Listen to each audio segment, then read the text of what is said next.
გითხრათ 2012 წელს, როცა ხელისუფლება შეიცვალა, მე მთხოვეს ჩემმა კოლეგებმა, მეგობრებმა, ბევრმა ვიღაცამ ქვეყანა დამეტოვებინა გარკვეული პერიოდით, საჯარო ბრალდებები იყო, რომ მე ვიღაცას ხელს უშლიდი ძალაუფლების გადაბარებაში.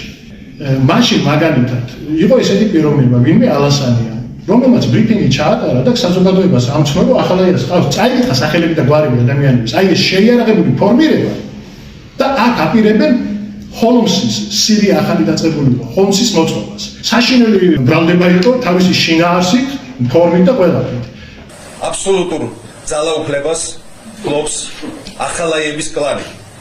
სწორედ მათ დაავალა მიხეილ სააკაშვილმა ამგვარი შეიარაღებული ფორმირებების შემოყალიბება. თავად ახალაიებმა კონკრეტული დავალებები მისცეს რომან შამათავას, ნუგზარ ფანგანს, სერგო უბილავას, ფრიდონ შენგელიას, თორნიკე მალაზონიას, ობათოდუას, მამუკა იოსავას, ზაზა ჯანჯალიას, ზვიად გაგუას, დავით დარსველიძეს.